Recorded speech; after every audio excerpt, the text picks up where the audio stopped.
الرحمن الرحيم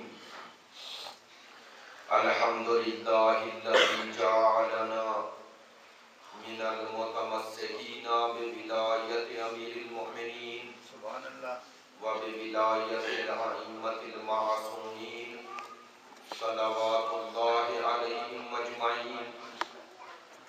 الحمد لله الذي لا يبلغ مدحته القائلون ولا يحصي نعماءه العادون ولا يعدي حقه المجتهدون الذي لا يدركه بعد الهمم ولا يناله غوص الفتن الذي ليس لصفته حد معدود ولا نعل موجود ولا وقت معبود ولا عجل ممدود فطر الخلائق بقدرته ونشر الرياح برحمته والصلاة والسلام على سيدنا ومولانا حبيبنا وحبيب قلوبنا شفيعنا وشفيع ذنوبنا أبي القاسم محمد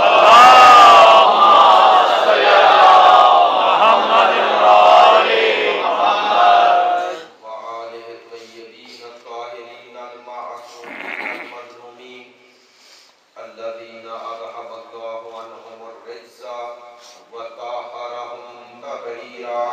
اللهم صل على محمد وآل محمد واللعنة الدائمة على منكري فضائلهم وغاصبي حقوقهم من الآن إلى قيام يوم الدين.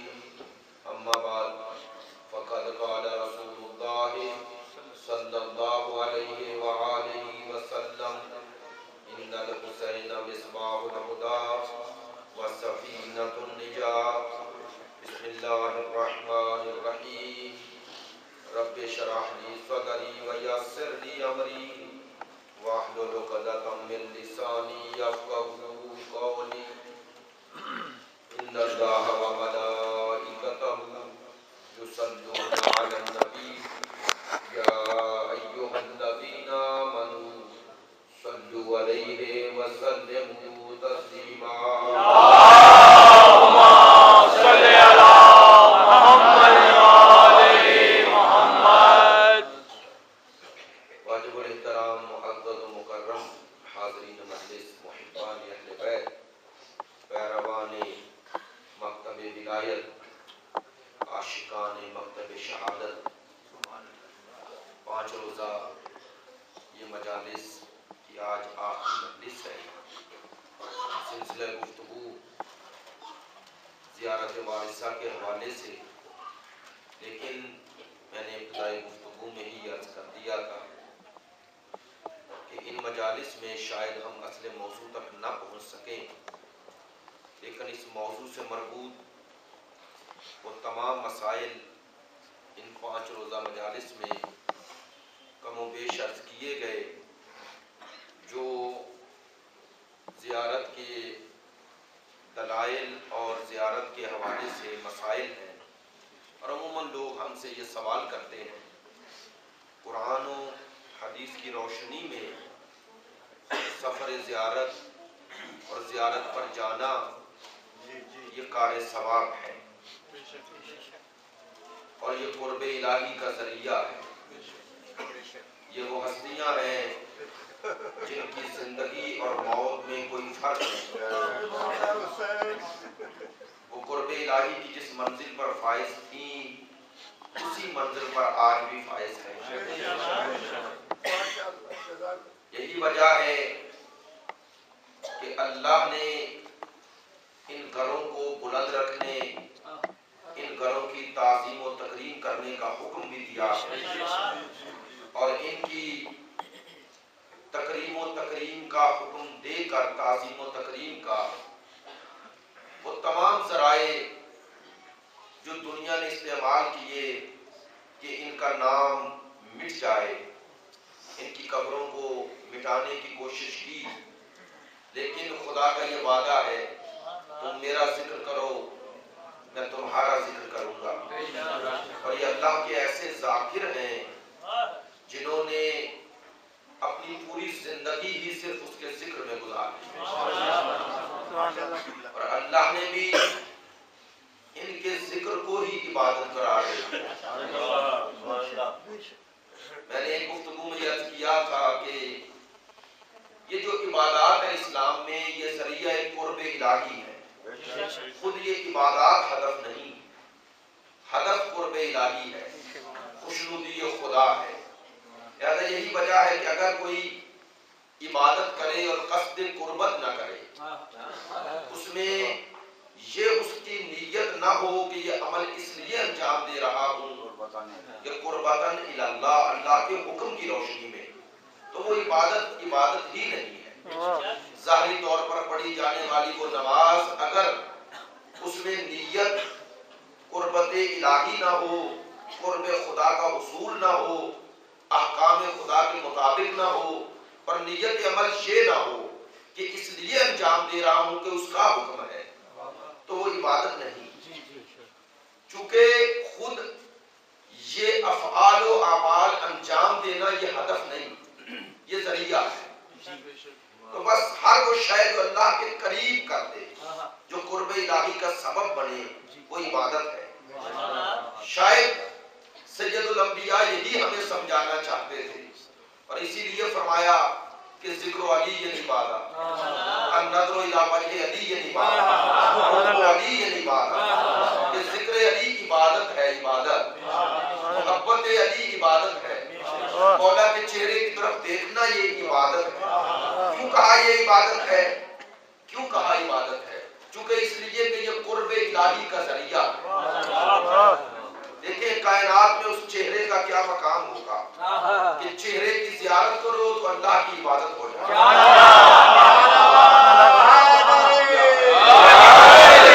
اور یہ چہرہ دیکھنے والے کوئی عام ہستیاں نہیں تھی. سید الانبیاء جن کے لیے ارشاد فرما رہے تھے، پہلے مخاطبین تو اصحاب تھے اور انہیں کہہ رہے تھے النظر الی وجہ علی، علی کے چہرے کی طرف دیکھو عبادت ہوگی. اب دو طرح کی ہستیاں تھی نا سید الانبیاء کی موجودگی میں، ایک وہ جو عبادت کر رہی تھی، ایک وہ جو سبب عبادت بن رہی تھی. جو ذریعہ عبادت بنے اور جو عبادت کرے وہ برابر تو نہیں ہوتے. دیکھیں ایک وہ ہے جو ذریعہ عبادت یعنی ذریعہ قرب الہی بن رہا ہے، اور ایک وہ ہے جو اس چہرے کو دیکھ کر عبادت کر رہا ہے. تو ان دونوں کو ایک جگہ تو نہیں رکھا جا سکتا، ایک جیسا تو نہیں کہا جا سکتا. تو کوئی روایت نہ ملی کہ پیغمبر نے سوائے علی کے کسی اور کے لیے کہا ہو کہ میرے فلاں اصحاب میں فلاں کے چہرے کو دیکھنا عبادت ہے. اب جنہیں سنا رہے تھے، بتا رہے تھے کہ تم اس چہرے کو دیکھو تو قرب خدا ملے گا. اب جس چہرے کو دیکھنے سے قرب خدا مل جائے وہ خود اس قرب کی منزل پہ فائز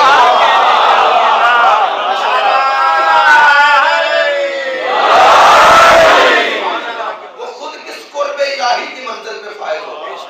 تو ہم کہتے ہیں ان کا ذکر، ان کے حضور جانا یہ سبب قرب خدا ہے، یہ سبب قرب الہی ہے.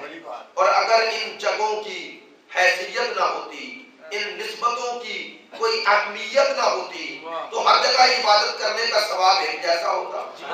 کیا تھا نا، گھر میں عبادت کرو، گھر سے اٹھو مسجد میں چلے جاؤ، مسجد سے جامعہ مسجد میں چلے جاؤ، جامعہ مسجد سے اٹھو شہر کی مسجد میں چلے جاؤ، اس سے اٹھو آپ حرم میں چلے جاؤ، مسجد نبوی میں چلے جاؤ، ہے ایک ہی عبادت. ارکان بھی اتنے، تعداد بھی اتنی، ذکر بھی اتنا، لیکن تعداد، ارکان، اذکار ایک جیسے ہونے کے باوجود ثواب ایک جیسا نہیں ہے. تو ثواب میں زیادتی کا سبب خود نماز نہیں، وہ جگہ بن رہی ہے جو آپ تبدیل کر کے جا رہے ہیں. تو اگر اللہ کی نظر میں سب جگہ ایک جیسی ہوتی تو ثواب بھی ایک جیسا ہوتا. لیکن اگر ایسی جگہ پہ چلے جاؤ کہ جس جگہ کی اہمیت اللہ نے سمجھائی، سید الانبیاء کل کی گفتگو سے آج کی گفتگو مربوط کر رہا ہوں. کربلا ان کائنات میں وہ واحد مقام ہے کہ جس کو ایک خصوصی اہمیت حاصل ہے, انفرادیت حاصل ہے. اور یہ انفرادیت ہم نے نہیں دی, یہ انفرادیت سید الانبیاء نے دی. کیسے بھی حضرت ام سلمہ کو وہ مٹی دے. اور کل کیا تھا نا, نوجوان بھائی تشریف فرما ہے, انشاءاللہ میری بات یاد ہوگی. کتنے سال وہ مٹی حضرت ام سلمہ نے اپنے پاس رکھی؟ 52 سال. 52 سال وہ مٹی اپنے گھر میں رکھی, سنبھال کے رکھی. توجہ فرما رہے ہیں عزیزان محترم. جب 52 سال کے بعد عاشور کا دن آیا تو وہ مٹی سرخ ہو گئی نا. وہ مٹی جو سرخ ہوئی, وہ سرخ کس نے کی؟ بولے اللہ نے کی. اچھا, یہ سرخ ہونا مٹی کا علامت کیا تھا؟ کیا علامت تھا؟ شہادت حسین ہو گئی. اللہ چاہتا تھا نا کہ یہ پیغام مدینے میں پہنچے, ٹھیک ہے نا, چاہ رہا تھا نا. مٹی کا سرخ ہونا یہ شہادت حسین کی طرف علامت کی, لیکن نہیں. جو بات کہنا چاہتا ہوں, مٹی کا سرخ ہونا یہ غضب خدا کی علامت ہے کہ خدا آج کے دن یعنی عاشور کے دن غضبناک ہے. خدا راضی نہیں ہے. کس سے؟ حسین سے غضبناک ہے نا. قتل حسین پر غضبناک ہے.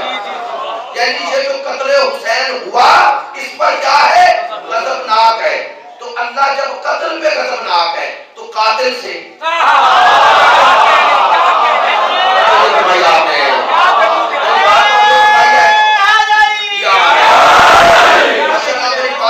پہنچنی چاہیے. اللہ قتل حسین پر تو غضبناک ہے اور قاتل پر راضی ہو جائے گا. قاتل پر اللہ غضبناک ہے نا. اللہ کے غضب کا اعلان جب ہوتا ہے تو اس کا نام کیا ہے؟ لعنت. اللہ قتل حسین پر قاتلوں پہ غضبناک ہے, یعنی اللہ کی رحمت نہیں, اللہ کی لعنت ہے.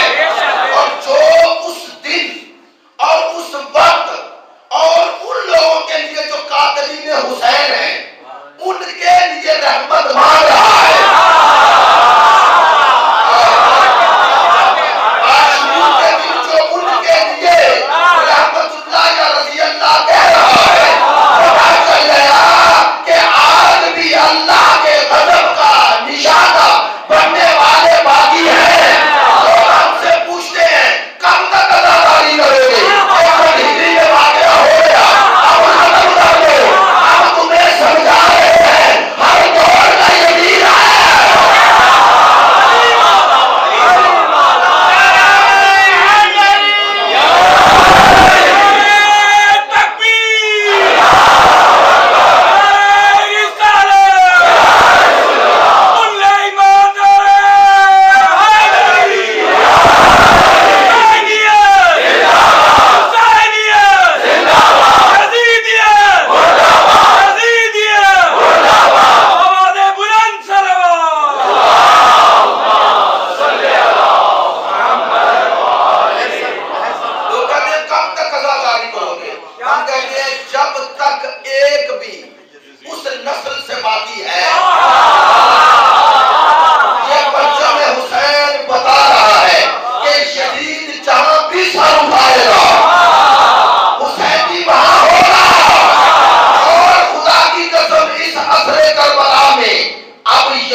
دیکھتا ہی نہیں لیکن مارتا اسے ہی ہے.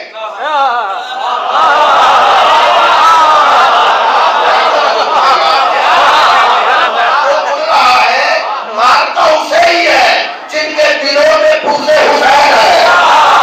تو اللہ بتا رہا ہے یہ کوئی وہ ضرور مار رہے ہیں، وہ نہیں مار رہے عزیزوں. اس کے عذاب کا جب ظہور ہوتا ہے، اللہ جب ظالموں سے انتقام لیتا ہے تو صرف مظلوموں کے ذریعے تو نہیں لیتا، ایک ظالم کو ظالم سے لڑا دیتا ہے. نبی امیہ کا ظلم بڑا تو بڑی عباس آ رہے. یہ ظالم کی ظالم سے جنگ ہے، یہ اس کا انتقام ہے، اس کا انتقام ہے. وہ چاہتا ہے آخری مارکہ حق و باطل میں اب فتح ہونی ہے اس کی جو وارث حسین ہے. ایک جملہ ہاتھ چھوڑ کے اللہ کہہ رہا میرے خزانے میں اب ایک ہی حسین ہے. میں نے 11 حسین دیے، لوگوں نے ظلم سے شہید کر دیے. کہا اب 12واں ایک ہی رہ گیا ہے، اب اسے شہید نہیں ہونے دوں گا. اس کے آنے سے پہلے ایسا احترام کروں گا کہ ہر شمر جدید آپس میں لڑنا ہے.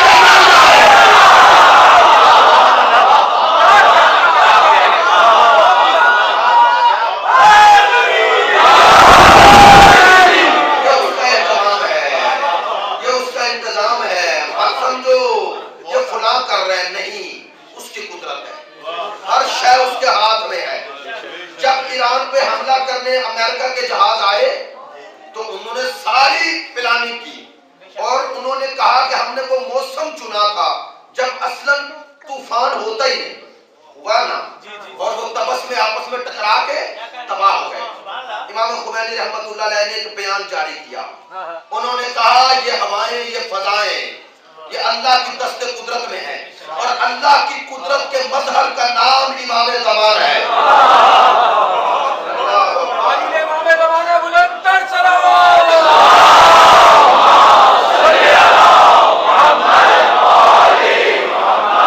اللہ کی قدرت کے مظہر کا نام وہ آخری نمائندہ ہے، وہ دست قدرت خدا ہے، وہ ید اللہ ہے، ید اللہ ہے. کہا یہ غیبی طاقت ہے، یہ غیبی قدرت ہے، یہ غیبی قوت ہے. میں اکثر جگہ پہ یہ جملے کہہ چکا ہوں. میرے دوستو 5 ملکوں پہ اسرائیل نے قبضہ کیا ہے، 5 پہ، خود فلسطین پہ، مصر پہ، اردن پہ اور اس پہ شام پہ اور لبنان پہ. 4 ملکوں میں اس کا قبضہ آج بھی باقی ہے نا. صحرائے سینا پر بھی ہے، اردن پر بھی ہے، فلسطین پر بھی ہے، جولان کی پہاڑیوں پر بھی ہے. ایک ملک سے نکلا ہے، ایک سے، لبنان سے. اور نکلا کیسے؟ پوری قوم نہیں لڑی، چند لوگ لڑے، چند لڑے ہیں. وہ دشمن کہہ رہا ہے کہ یہ ہزاروں میں ہے اور ادھر فوج کتنی ہے؟ لاکھوں میں، لاکھوں میں. یہ ہزاروں نے اس لاکھوں کو شکست دی نا. کیسے دی؟ اسلحے سے نہیں. کس اسلحے سے دی؟ وہ ایمان کا اسلحہ. وہ اسلحہ ہے کون؟ ادھر والے کی بات نہیں کرتا، ادھر والے دشمن کی بات کرتا ہوں. جب پہلی دفعہ یہ نکلے ہیں جنوبی لبنان سے تو اسحاق رابین تھا وزیر اعظم اسرائیل کا. CNN کے نمائندہ گیا، اس نے کہا کیا وجہ ہے 5 ملکوں پہ آپ کا قبضہ اور ایک ملک کو چھوڑ رہے ہو، باقی پہ باقی ہے، کیوں یہاں سے نکل رہے ہو؟ کون سی ان کے پاس طاقت ہے؟ اسحاق رابین کا یہ بیان ریکارڈ پر ہے. اس نے کہا کیا کروں؟ دوسروں کو جس شے سے ڈراتا ہوں یہ اسی شے کا استقبال کرتے ہیں. کون سی شے؟ کہا دوسروں کو موت سے ڈراتا ہوں تو ڈر جاتے ہیں، یہ موت کی طرف آتے ہیں، یہ آتے ہیں. اس بات کا جواب سید حسن رسول اللہ نے دیا. انہوں نے کہا تمہیں پتا نہیں، ہم بتاتے ہیں. وہ ڈرتے کیوں ہیں، ہم استقبال کیوں کرتے ہیں؟ کہا ان کے نزدیک زندگی یہ ہے کہ زندہ رہو چاہے جیسے بھی رہو. ہمیں کربلا والوں نے یہ درس دیا ہے کہ زندگی یہ نہیں کہ زندگی کے ساتھ رہو، زندگی یہ ہے کہ عزت کے ساتھ مر جاؤ. دوسری بات، میری بات سنیں، میں پھر ڈکواؤں گا انشاءاللہ. میری باتیں کچھ آج آپ سے کرنا چاہتا ہوں. کہا میں تمہیں بتاتا ہوں. سید نے کہا میں بتاتا ہوں کہ ہمارے حسین ابن علی نے ہمارے سامنے زندگی اور موت کا پیمانہ بدل دیا ہے. انہوں نے کہا ہمارے نزدیک موت اور ہے، زندگی اور ہے. اور دوسری بات انہوں نے کہا ہمارا مولا حسین ہمارا استقبال کر رہا ہے. خداوند کے اور ہمارے درمیان جو پردہ ہے وہ یہی موت ہے. کہا یہ موت تو پردہ ہے, اس پردے کو ہٹانا ہمارے لیے فلاح نہیں بتا ہے. سمجھ رہے ہو؟ تو یہ جذبہ جس قوم میں اور جہاں ہوگا اسے شکست نہیں دی جا سکتی, شکست نہیں دی جا سکتی. میں نے کہا تھا پرسوں, امتحان کا دور پھر ہے, ہر دور امتحان کا ہے, لیکن کبھی امتحان زیادہ ہوتا ہے کبھی کم ہوتا ہے, کبھی زیادہ ہوتا ہے کبھی کم ہوتا ہے. تو عزیزو خوش قسمت ہیں وہ لوگ جو امتحان میں کامیاب ہو جائیں, کامیاب ہو جائیں. نسلیں باقی رہ جاتی ہیں, نام رہ جاتے ہیں نسلوں کے. عزیزو یہ زندگی 4 دن کی ہے, اگر یہ بزدلی کے ساتھ گزار بھی لو, اولاد فخر نہیں کرتی, قوم بھی فخر نہیں کرتی. بزدل انسان بھی بہادر کی قدر کرتا ہے, بزدل کی نہیں. کیا کہنے, کیا کہنے. بزدل کو بھی بہادر پیارا ہوتا ہے. کیوں؟ چونکہ بزدلی نقص ہے, بہادری کمال ہے. تو جو آل محمد کے ماننے والے ہیں ان کو کمال سے محبت ہونی چاہیے, کمال سے محبت ہونی چاہیے. میرے دوستو, میرے عزیزو, یہ جو قوم کی تاریخیں ہیں یہ رہ جاتی ہیں, قوموں کی تاریخوں میں دن آتے ہیں اور گزر جاتے ہیں, اور جو لوگ جان بچا کر رہ جاتے ہیں اور اگر عزت کی موت اور عزت کی زندگی کا انتخاب نہ کریں تاریخ میں محو ہو جاتے ہیں. میں آپ کو مثال دیتا ہوں, بتائیں کربلا میں شہدائے کربلا کتنے ہیں؟ 72. ان کے نام تاریخوں میں ہے یا نہیں؟ ان کی ساری ڈیٹیل ہے یا نہیں؟ پڑھی جاتی ہے شہادتیں آج تک باقی ہے نا, باقی ہیں. اور جو مقابلے میں تھے, اچھا یہ 2 گروہ تو مقابلے پہ تھے نا, تیسرا گروہ بھی تھا جو ڈر کر بیٹھا رہا, وہ کہاں ہے؟ کیا وہ کربلا والوں سے زیادہ زندہ رہ گئے؟ کتنے سال رہے ہوں گے؟ کربلا کے بعد 10 سال 20 سال 30 سال 40 سال مر گئے نا, مر گئے. کربلا والے پہلے چلے گئے, وہ بعد میں, لیکن آج زندہ کون ہے؟ باتیں سن رہے ہیں تمہارے, آج زندہ کون ہے؟ جو کربلا سے بھاگ گئے وہ جو کربلا میں رہ گئے. عزیزو, اللہ نے جنہوں نے کربلا میں موت کا انتخاب کر لیا انہیں موت نہیں دی, زندگی دے دی, قیامت تک زندگی دے دی. اور جنہوں نے کربلا سے بھاگ کر زندہ رہنا چاہا وہ مر گئے. اگر زندگی چاہیے تو کون سی زندگی ہے؟ حسینی زندگی, کربلائی زندگی, زینبی زندگی. اب امتحان کا وقت ہے اور میں نے یہ کہا, اور باقی روزانہ جگہ جگہ سے فون آ رہے ہیں, لوگ آپ کے بارے میں فکر مند ہیں, لیکن اس دفعہ اس چہروں میں سید الشہداء میں, اس چہروں میں سید الشہداء میں, اس پنڈی کے جلوس میں تاریخی اجتماع ہونا چاہیے. لبیک یا حسین, لبیک یا حسین, لبیک یا حسین, لبیک یا حسین, لبیک یا حسین, لبیک یا حسین. انشاءاللہ پورے نظم کے ساتھ, پورے نظم کے ساتھ اور پوری ہوشیاری اور بیداری کے ساتھ. کسی کے ہاتھ میں ایسا حربہ نہیں دینا کہ وہ پوری قوم کی بدنامی کا سبب بنے. ٹھیک ہے, نظم کے ساتھ, ہوشیاری کے ساتھ, بیداری کے ساتھ اور بہادری کے ساتھ, شجاعت کے ساتھ, ہر حالات کا مقابلہ کرنے کے لیے. ہاں, ہم نے بتانا ہے کہ ہم ہر شے قربان کر سکتے ہیں, آزاداری کو کسی شے پہ قربان نہیں کر سکتے. ہم نے یہ عملاً ثابت کرنا ہے, عملاً ثابت کرنا ہے. اور یہیں پر یہ بات کہنا ضروری سمجھتا ہوں کہ یہ پکڑ دھکڑ جاری ہے, گرفتاریاں جاری ہیں. اس کے 2 ہدف ہیں. ایک اپنی نااہلی چھپانے کے لیے, وہ لوگ جن کی ذمہ داری تھی اس حالات کو کنٹرول کرنا اور تمام وہ عوامل جو اشتعال کا سبب بنے ہیں انہیں روکنا, ان کی ذمہ داری تھی. انہوں نے اپنی ذمہ داری پوری نہیں کی بلکہ سپورٹ کیا. اس دن مسجد میں جو کچھ ہوا یہ حکومت پنجاب کی آشیرواد سے ہوا, جس کی دلیل یہ ہے کہ وزیر قانون, اور میں تو اس کا نام بھی نہیں لینا چاہتا, اس لعنت اللہ نے جو بیان دیا وہ بیان بھی یہی تھا. وہ ایسے لگا جیسے لشکر جنگی کا ترجمان ہے. لیکن میرے دوستو, ہم نے اپنی مظلومیت کے قصے نہیں اب پڑھنے, ہم نے ان حالات کا مقابلہ کرنا ہے وحدت کے ساتھ، جرأت کے ساتھ، حوصلے کے ساتھ میدان میں رہنا۔ اس گرفتاریوں کا ایک مقصد یہ اپنی نہتی چھپانا چاہ رہے ہیں، ماورائے عدالت بغیر کسی ثبوت کے رات کی تاریکی میں چادر و چار دیواری کا تقدس پامال کیا جا رہا ہے۔ اور اس کے ساتھ ساتھ دوسرا ہدف یہ ہے آپ کو خوف زدہ کرنا، خوف زدہ کرنا۔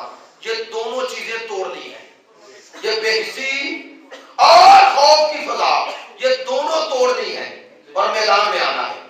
میدان میں آ کر ہم نے بتانا ہے، اے مولا، اے مولا، ہم 61 ہجری تو نہیں تھے، لیکن اس حضرے کربلا میں تیرے مشن کے لیے ہر قربانی دینے کے لیے تیار ہے، تیار ہے۔ ہم نعرہ لگائیں گے میرے ساتھ بلند آواز سے، یہ آواز پورے سرکل ٹاؤن میں جانی چاہیے آپ کی قدرت کے مطابق، لبیک یا حسین،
لہذا اللہ نے دونوں شہادتیں پیغمبر میں جمع کر دی۔ کہتے ہیں کیسے جمع کر دی؟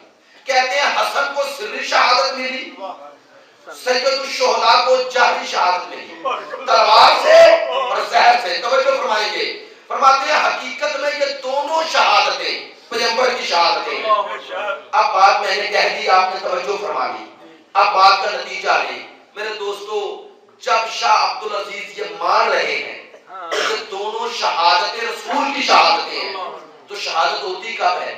جب کوئی شہید کرنے والا ہو، جب ان کی شہادتیں رسول کی شہادتیں ہیں، تو ان کے قاتل کس کے قاتل ہوں گے؟ رسول کے قاتل۔ اب رسول کے قاتل کو دنیا رضی اللہ کہے، ہمارے اندر اتنی غیرت ہے،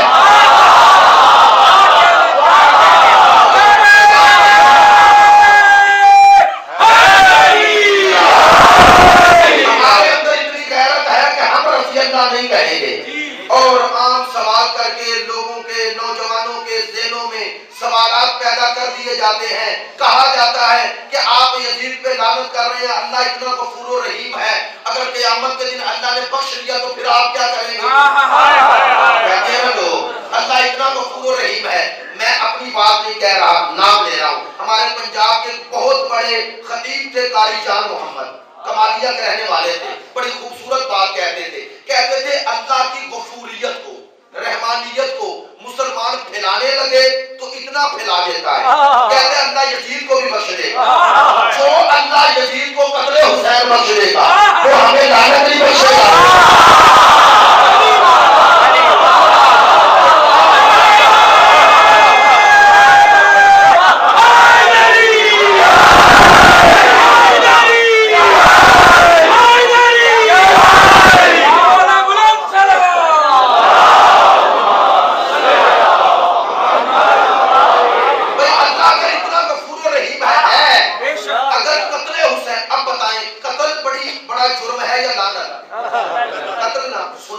قتل کرنے والے نے جسے قتل کیا وہ کون ہے؟ پیغمبر اس سے ہے اور وہ پیغمبر سے ہے نا، تو قتل جس نے کیا اسے تو پتا تھا حسین کون ہے نا۔ اور ہم جب لعنت کر رہے ہیں یزید پر تو کس کی محبت میں کر رہے ہیں؟ تو کیسا عادل ہے کہ جس کے دل میں بغض ہے اسے بخش دے، اور جس کے دل میں محبت ہے حسین ہے،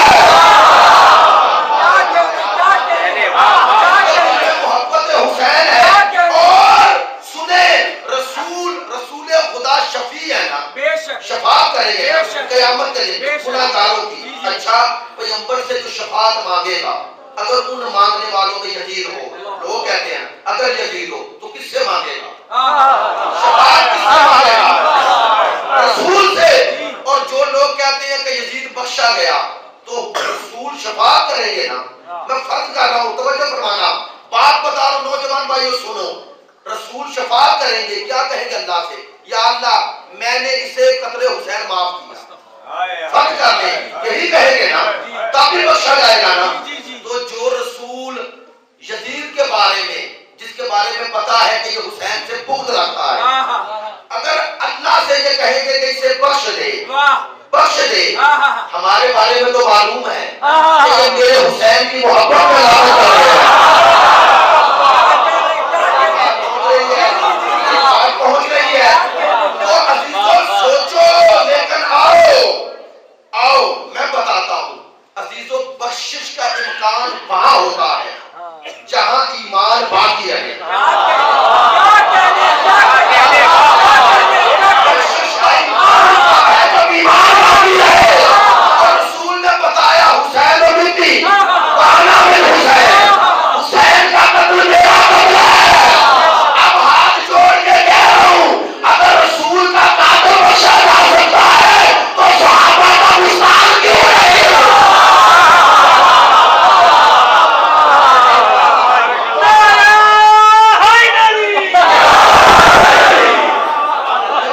فیصلہ کریں میرے دوستو۔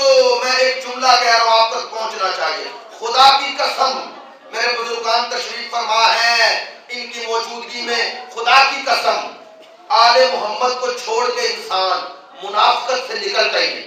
میں نے بات کہہ دی ہے، آپ نے توجہ نہیں فرمائی. انسان تضاد سے نکلتا ہی نہیں اگر حسین چھوٹ جائے، تضاد سے نہیں نکلتا. ادھر یزید کے لیے نرم گوشہ اور قاتلان حسین کے لیے نرم گوشہ، اور ادھر محبان حسین کو کافر کہہ رہے ہیں. وہ کہتے ہو صحابہ کو نہ ماننے والا جہنمی کافر، اور بتاؤ حسین کو صحابی بھی نہیں مانتے ہو. اگر آج صحابہ کو نہ مانا جائے تو کافر، اور جو صحابی کو قتل کر دے. نہیں پتا چلا کہ تمہارا یہ نعرہ منافقت پہ مبنی ہے. تم نہ آل کو مانتے ہو نہ صحابہ کو مانتے ہو. خدا کی قسم حسین کا ذکر ہے اس لیے، میری بات پہنچنی چاہیے، حسین ابن علی کا ذکر ہے اس لیے تاکہ دنیا پہچانے صحابیت کہاں ہے اور صحابیت کے لبادے میں یزیدیت کہاں ہے.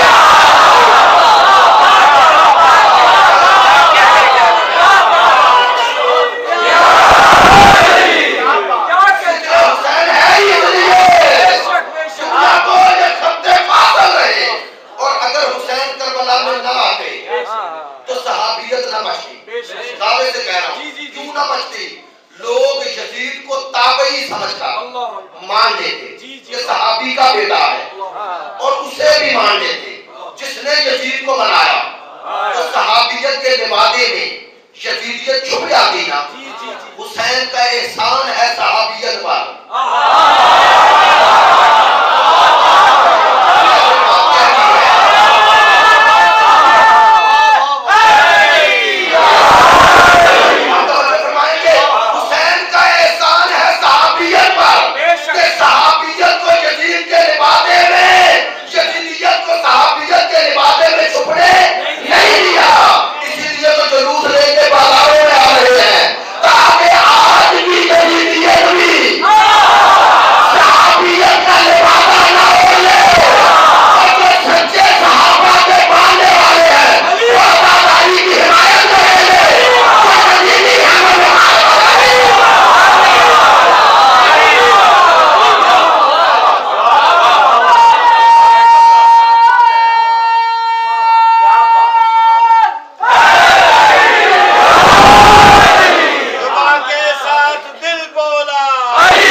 اگر صحابیت پشت یزید کی پشت پہ نظر آئے تو یزیدیت ہے، اور اگر صحابیت حسین کی پشت پہ نظر آئے تو صحابیت ہے. ہم برملا کہہ رہے ہیں، ہم صحابی اسے ہی مانتے ہیں جو حسین کو مانے.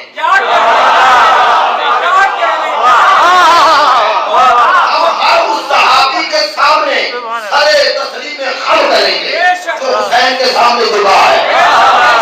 جو قاتلان حسین میں آ جائے تو صحابی نے مانتے نہیں مانتے، خدا کی قسم نہیں مانتے. یہی وجہ ہے ہم اہل سنت بھی اسے مانتے ہیں، اہل سنت بھی اسے مانتے ہیں جو دشمن آل کو صحابی نہ کرے. ہم اسے ہی مانتے ہیں. اور خدا کی قسم جب صاحبزادہ حامد رضا سے ملاقات ہوئی بڑی خوبصورت بات کہی. اس نے وہ ہمارے قائدین سے جب ملاقات ہوئی اس نے کہا قبلہ میں آپ کی حمایت میں نہیں نکلا، میں نے سوچا کہ اب وہ وقت آ گیا ہے کہ ناصبیت اہل سنت کا روپ دھار کے، دشمنان اہل بیت اہل سنت کا روپ دھار کے آ گئے ہیں. کہا اگر اب بھی نہ بولے تو حسین کے نانے کو جواب دے دو.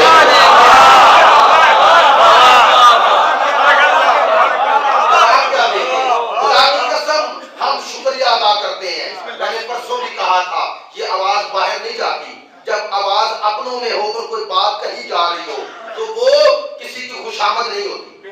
اپنے ہیں نا پھر بھی کہہ رہے ہیں.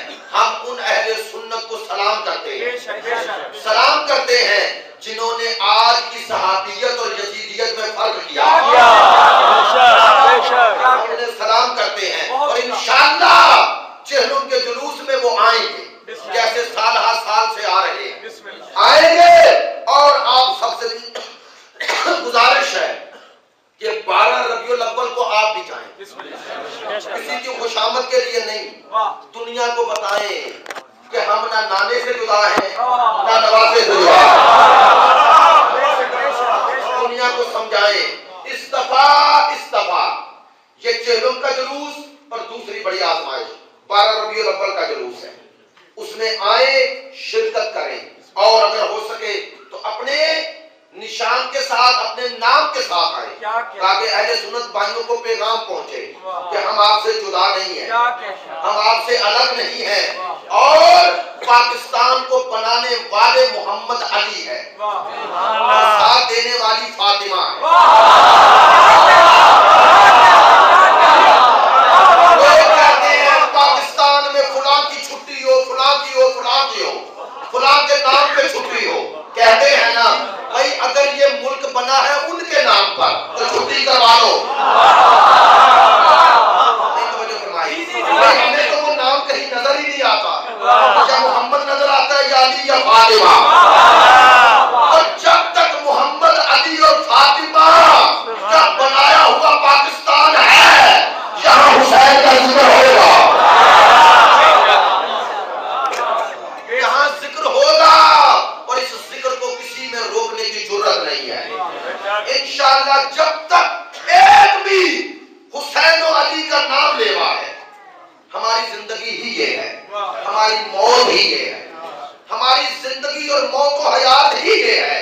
انشاءاللہ یہ نام حسین رہے گا. کیوں رہے گا؟ چونکہ اس نام کی وجہ سے ہم ہیں. میں نے کہا تھا نا ایک جملہ کہ شہید مطہری رحمت اللہ علیہ نے فرمایا تھا نہ کہو کہ ہم نے عزاداری کو زندہ کیا, نہ عزاداری ہے جس نے ہمیں زندہ کیا. میں سمجھا دیتا ہوں, میرے سامنے اتنا مجمع ہے, میں نہیں جانتا آپ کون ہیں, آپ کا نام کیا ہے, قوم کیا ہے, قبیلہ کیا ہے, نہیں جانتا, لیکن ایک شے جانتا ہوں, یہاں آنے والا ہر حسینی ہے. تو مجھے اور آپ کو ملایا کس نے؟ حسین نے. مجھے اور آپ کو ملایا کس نے؟ حسین نے. یہ ہماری شناخت, یہ شناخت پوری دنیا میں شناخت یہ کس نے دی؟ نام حسین نے. تو ہم نے کہاں زندہ کیا ہے؟ اس نام نے ہمیں زندہ کیا ہے. سنو 30 سال حکومت کی ہے صدام نے, 30 سال 80 لاکھ مارے بندے, اس نے 80 لاکھ شیعہ مارا صدام نے عراق میں. لیکن آج کتنے آ رہے ہیں؟ تو حسین نے بتایا کہ میں ہوں تو کبھی بھی فکر نہ کرنا, تمہیں مٹانے والے غاروں میں چھپ گئے اور تم آج بھی ہو. تو ہماری بقا کا سبب بھی یہ ہے. اگر ان کو چھوڑ کے زندہ رہنا تو زندگی کیا ہے؟ تو زندگی کیا ہے؟ وہ تو موت ہے.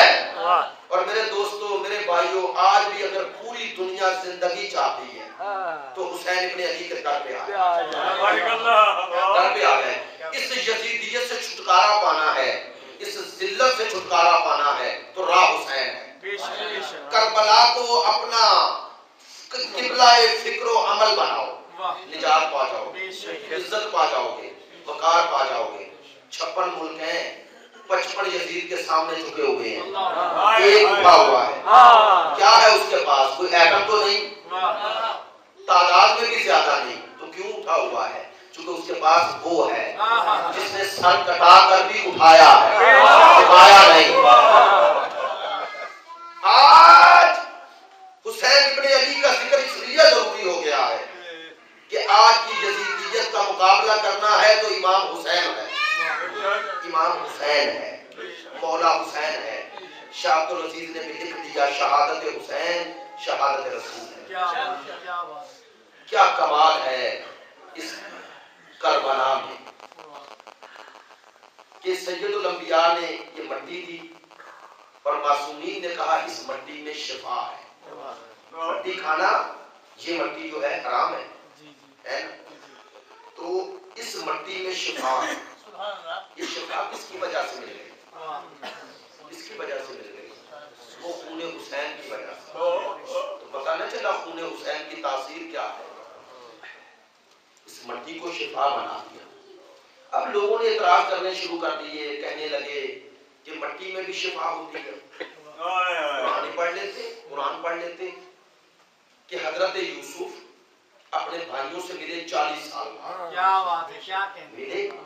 بھائی سے پوچھا بابا کا کیا حال ہے؟ کہنے لگے بابا آپ کی یاد میں رو رو کے ہم نے سفید ہو گیا. کہا نا. اچھا یہ جو روئے، نعوذ باللہ یہ گناہگار انسان تھا. نہیں بولے کون تھے؟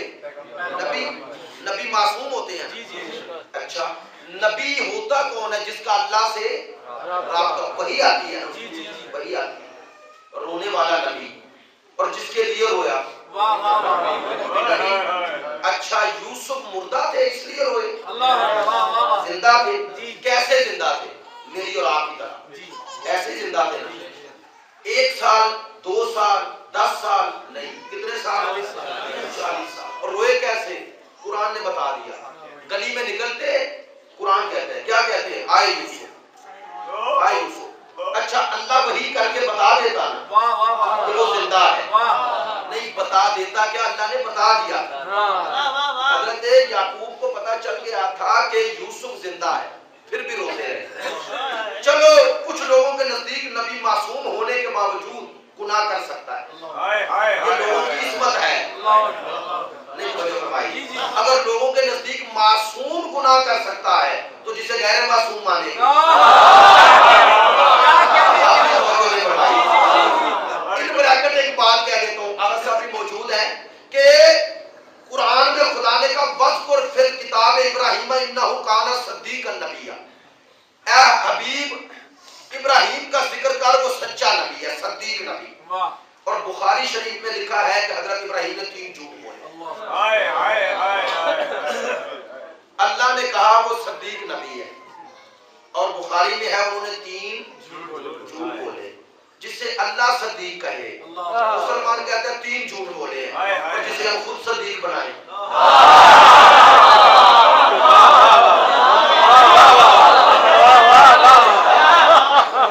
جسے ہم خود سچا بنا لیں، جب اللہ کا بنایا ہوا یہ ہے.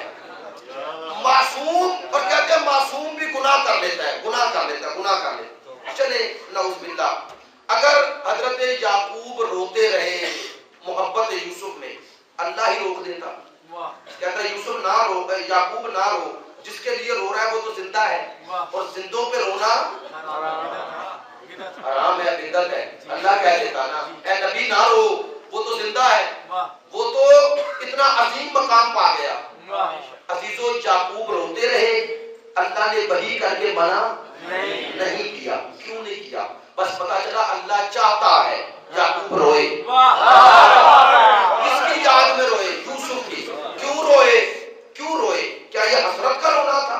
نعوذ باللہ. کیا یہ ناشکری کا رونا تھا؟ نہیں. یہ کیا رونا تھا؟ یہ رونا تھا کہ یوسف پہ جو ظلم ہوا، بس اللہ چاہتا ہے کہ یوسف کی مظلومیت نہ مٹے. یعقوب روئے تاکہ ظالموں کا ظلم اور مظلوم کی مظلومیت سامنے آتی ہے. آپ توجہ فرمائیں. جب حضرت یوسف کو بھائی ملے تو پوچھا، کہا باپ کی آنکھیں چلی گئی، آپ کی یاد میں رو گے. قرآن سورہ یوسف، اذهبوا بقمیصی فألقوه علی وجہ ابی. اپنا کرتا اتارا اور دیا. کہتے ہیں یہ لے جا، بھائی کو کہتے ہیں لے جا. فألقوه علی وجہ ابی. اس کرتے کو لے جا کر میرے باپ کے چہرے پہ ڈال دینا. کیا ہوگا؟ ان یکون بصیرا، شادی ان یکون بصیرا کا جیسے ہی یہ کرتا ڈالے گا میرے بابا کی بینائی واپس آ جائے گی. اب آپ نے توجہ فرمانی ہے. سورہ یوسف، کرتا دیا کرتا، کہا لے جا. ابھی کرتا وہاں پہنچا نہیں، دے کر یہ خبر دے رہے ہیں کہتے ہیں لے جا، جب یہ کرتا جا کر میرے بابا کے چہرے پہ ڈالو گے تو بابا کی بینائی پلٹ آئے گی، آئے گی، ابھی آئی نہیں۔ کرتا دیا اور خبر بھی دے دی، یعنی بتایا اس کرتے میں شفا ہے۔ ابھی کرتا تو پہنچا نہیں، پہلے خبر دے رہے ہیں، پہنچنے سے پہلے خبر دے رہے ہیں، کہہ رہے ہیں لے گا، جب کرتا جا کر چہرے پہ ڈالے گا تو بینائی پلٹ آئے گی۔ یہ خبر دے رہے ہیں نا، بینائی کب آئے گی؟ جب کرتا آنکھوں سے مس ہوگا۔ اچھا یہ تو ادھر تھا نا، کنعان میں حضرت یعقوب، مصر میں حضرت یوسف، بھائی کرتا لے کے چلا، ادھر بھائی چلا، ادھر یعقوب نبی پکار اٹھے، میرے بیٹو اگر مجھ پہ الزام نہ لگاؤ، میرے دماغ پہ تہمت نہ لگاؤ تو سنو مجھے یوسف کی خوشبو آ رہی ہے، یوسف کی خوشبو آ رہی ہے۔ اب اللہ نے اگلی آیت میں ذکر کر دی، وہ تو نبی نے خبر دی تھی نا، اگر آیت یہیں پہ ختم ہو جاتی لوگ کہتے پیغمبر نے کہا تھا، اللہ نے نہیں کیا، اللہ نے آگے بھی خبر دے دی۔ فَأَنْ جَاءَ الْبَشِيرُ، بشیر سے مراد بشارت دینے والا، جب وہ بشارت دینے والا آیا، فَأَلْقَاهُ عَلَى وَجْهِهِ، اس نے آ کے وہ کرتا حضرت یعقوب کے چہرے پہ ڈالا، فَأَلْقَاهُ فَارْتَدَّ بَصِيرًا، کہتے ہیں جیسے کرتا بس ہوا بینائی واپس آ گئی۔ اب چند سوال ہے آپ سب سے، ادھر کرتا دینے والا یوسف وہ بھی نبی، ادھر جس کی آنکھوں پہ ڈالا وہ بھی نبی، اور بیٹا دینے والا باپ کے لیے دینے والا، بیٹا شفا بنا باپ کے لیے۔ دوسری بات ادھر بھی نبی ادھر بھی نبی، نہ ادھر شرک کا شائبہ نہ ادھر شرک کا اعتراض۔ لیکن آؤ مل کے سوال کریں، یوسف کرتا دے رہا ہے، کرتا بے جان کرتا، وہ کہہ رہے اسے لے جا شفا مل جائے گی، یوسف دعا مانگ، شفا تو اللہ نے کہا ہے۔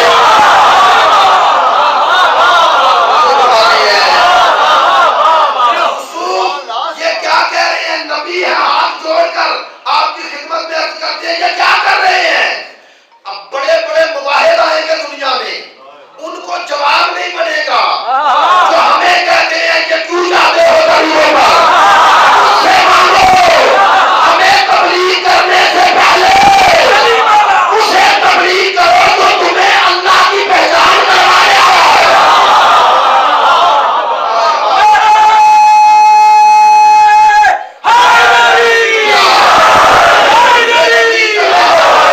اسے تبلیغ کرو۔ اب جب دیا تو یوسف علیہ السلام کے کرتے میں شفا تھی نا، شفا دینے والا تو وہ ہے نا، تو ذریعہ کسے بنایا؟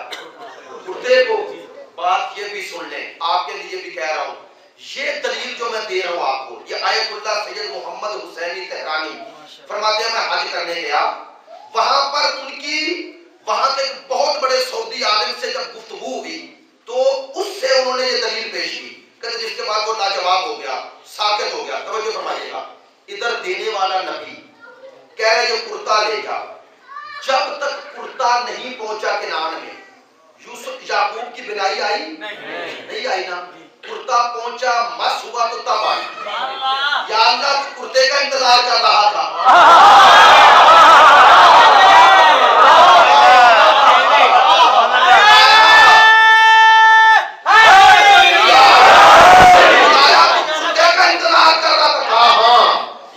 شفا تو دیتا ہے تو کرتے کا انتظار کیوں؟ کہا کہ کرتا عام کرتا نہیں، یہ یوسف کے جسم سے مس ہوا۔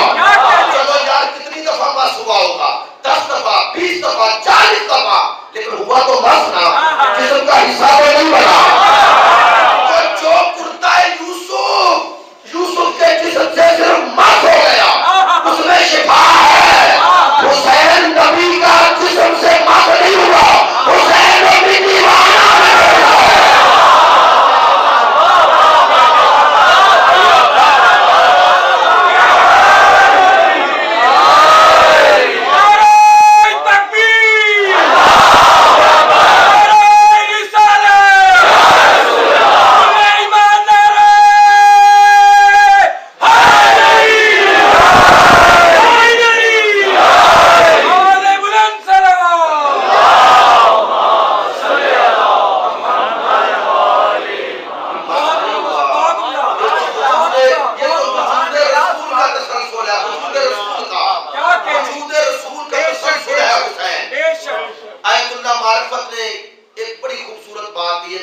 بیت کو کیوں مانتے واہ ہیں؟ واہ واہ واہ انہوں نے کہا اس لیے نہیں مانتے کہ یہ بتائیں کہ رسول نے کیا کیا تھا، یہ تو راویوں نے بتا دیا۔ واہ واہ کہا پھر اہل بیت کی ضرورت کیوں ہے؟ کہا اہل بیت کی ضرورت اس لیے ہے کہ یہ ہر دور میں یہ بتاتے ہیں کہ اگر آج رسول ہوتے تو کیا کرتے؟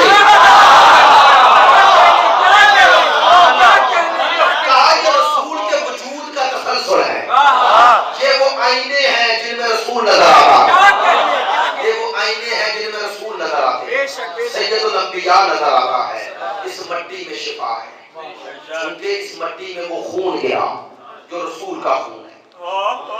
لیکن کتنی عظمت ہے خون حسین کی، اسی مٹی میں ہزاروں یزیدیوں کا خون گرا، اور حسین کے ساتھی سینکڑوں میں بھی نہیں، لیکن ان سینکڑوں کا گرنے والا خون شفا بن گیا۔ ان یزیدیوں کا خون ختم، کیسے ختم ہو گیا؟ بھائی کہتے ہیں نا لوگ کہ وہی یزیدیوں کا خون گرا وہی حسین کا، تو شفا کیسے؟ وہ تو نجس ہیں اور یہ پاک ہیں، یہ کیسے ہو گیا؟ سنیے، یہ گلاس ہے نا پانی میں، اس میں ایک قطرہ خون گرے، میں اسے پی سکتا ہوں؟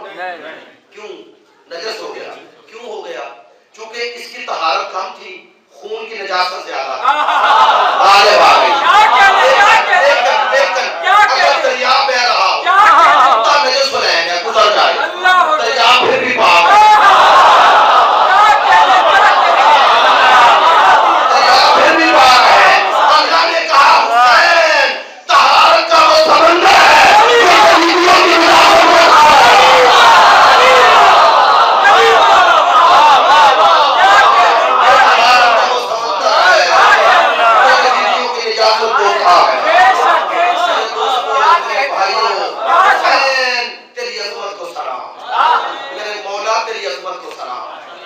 بس دوستو، میں ہر آنکھ دیکھ رہا ہوں، ہر چہرہ دیکھ رہا ہوں، ذکر حسین، قلب حسین، محبت حسین آپ کے چہروں میں نظر آ رہی ہے۔ میری آپ سے گزارش ہے، دوسرے گناہ کرتے یا کریں، جن کے دلوں میں حسین کی یہ محبت نہیں جو آپ کے دلوں میں نظر آ رہی ہے۔ میں نے اول مجلس سے جب بھی نام لیا، میرے یہ بزرگ، میرے یہ نوجوان رونے لگے۔ میں نے آپ کو ہر دفعہ زبردستی ہوگا، یہ کیا ہے؟ یہ کیا ہے؟ یہ ہے وہ ان للحسین حرارت، یہ وہ حرارت ہے۔ اس گرمی کو باقی رکھو، اس جو گرمی ہے نا حسین کی، تمہارے دل میں محبت حسین کی، اسے کبھی ٹھنڈا، اسے ٹھنڈا کرتی کون سی شے ہے؟ میرا اور آپ کا گناہ۔ اس محبت حسین اور اس حرارت محبت حسین کو ٹھنڈا کرنے والی شے ہے گناہ۔ آنکھوں کا گناہ، زبان کا گناہ، کانوں کا گناہ، ہاتھوں کا گناہ، پاؤں کا گناہ۔ کیا ہے پاؤں کا گناہ؟ یہ ہے گناہ کی طرف چل کے جانا۔ کبھی ایسوں کے ساتھ نہ چلو جن کا سفر گناہ کی طرف ہے، کبھی اپنا سفر گناہ کی طرف نہ کرو۔ آنکھوں کا گناہ، اس شے کو دیکھنا جسے دیکھنے پہ حسین راضی نہیں۔ کانوں کا گناہ، وہ شے سننا جو حسین نہیں سننا چاہتے، اور نہ چاہتے ہیں تم سنو، نہیں چاہتے۔ کیا نہیں چاہتے حسین؟ ہر وہ شے جو اللہ کو ناپسند ہے وہ حسین کو پسند نہیں ہو سکتی، نہیں ہو سکتی نا۔ عزادار ہو، ماتمی ہو، اعلان ہوا ہے انجمن ساتھ سجادیہ ماتمداری کرے گی۔ میرے دوستو، سب سے بڑا کربلا کے بعد عزادار کون تھا؟ بولو، امام زین العابدین ہے نا، میں نے تو پیغام دے دیا۔ عزادار سب سے بڑا، اور نام لقب کیا؟ زین العابدین، سید الساجدین۔ میرے امام نے بتایا عزادار بننا ہے تو نمونہ کیسے بناؤ؟ کہا مجھ سے بڑا عزادار کون ہوگا؟ لیکن بتایا میں ہوں زین العابدین، میں ہوں سید الساجدین۔ بتا دیا جو جتنا بڑا عزادار ہوگا اتنا ہی بڑا عبادت گزار ہوگا۔ کہا جتنی حسین سے قرب بڑھے گی اتنی اللہ کی بندگی بڑھے گی۔ یہ کیسے ہو سکتا ہے کوئی حسین کے قریب ہو جائے اور اللہ سے دور ہو جائے؟ ہو ہی نہیں سکتا۔ حسین در خدا ہے، حسین در الہی ہے۔ اور میرے دوستو، اتنا بڑا عزادار کون ہے تم میں ایسا جو مسلسل روئے؟ ہے کوئی؟ نہیں ہے، نہیں رو سکتا۔ مسلسل رویا. جب اس کے سامنے پانی آیا تب رویا. جب اس نے کسی پردہ کو دیکھا تب رویا. جب اس کے سامنے 18 سال کا جوان آیا, جب اس نے جانور کو ذبح ہوتے ہوئے دیکھا, نہیں مجھ سے پوچھے نا, جانور کو ذبح ہوتے دیکھا تو کیوں رویا؟ پوچھ لیا, قصاب سے پوچھ لیا, اور بندہ خدا مسلمان ہے, ہاں اسے ذبح کرنے سے پہلے پانی پلایا؟ مولا آپ کی نانا کی شریعت پر ہوں, پانی کیوں نہیں پلاؤں گا؟ اچھا اب روح کر لیتے کر بنا کے میرا مظلوم بابا. بابا لوگ تو جانوروں کو بھی پیاسا ذبح نہیں کرتے. بس اللہ تعالیٰ نے حسین, آخری مجلس تھی, ٹائم بہت زیادہ ہو گیا, آپ کو بہت زیادہ زحمت دی. آخری مجلس میں آئے, قبولیت کے لیے اس بی بی کو واسطہ بنائے جس کی عمر کم تھی, مسائل گزارا.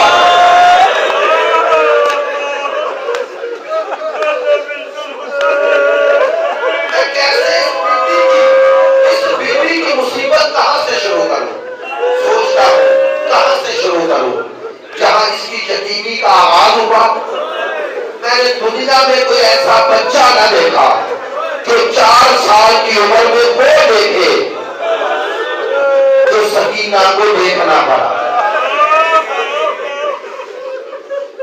آج اللہ نہ کرے کسی بچی کا باپ چلا جائے, لوگ بچیوں کو آغوش میں بٹھا لیتے ہیں, سر پہ ہاتھ رکھتے ہیں, احساس پیدا ہو جاتا ہے نا بیٹی ہے, یتیم ہو گئی ہے. لیکن کاش کربلا میں کوئی آ جاتا, کوئی آ جاتا. بس دوستو, معذرت کے ساتھ مصیبت جو شروع کرنے لگا ہوں بی بی کی, بڑے سخت جملے ہیں, میں واضح نہیں پڑھوں گا, اشارے میں پڑھ جاؤں گا. علامہ بلبوبی نے یہ واقعہ نقل کیا ہے, کہتے جب 11 محرم کو لٹا ہوا قافلہ آیا نا, اور بیویوں کو پھر پلانے اونٹوں پہ سوار کیا, اب سوار ہو گئی, ہر بیوی کی آغوش میں جس کا بچہ تھا سوار ہو گیا. جناب زینب بھی سوار ہوئی, سکینہ پھپھی کی طرف بڑھی کہ پھپھی کی آغوش میں بیٹھ جاؤ. ادھر سکینہ آگے آئی, ادھر شمر سامنے آیا. شمر سامنے آیا, سکینہ نے پلٹ کر بھائی سجاد کو دیکھا. سجد ساجدین نے کہا شمر سکینہ کو کیوں روکا ہے؟ پھپھی کی آغوش میں سوار ہونے دو. سنو کے سادات, میرے سادات, مجنون کہتا ہے سکینہ کسی کے ساتھ سوار نہیں ہوگی. تو کیسے سوار ہوگی؟ کہا سکینہ تنہا سوار ہوگی. اب خود سوچو نا, میں جان بوجھ کر آہستہ آہستہ مصیبت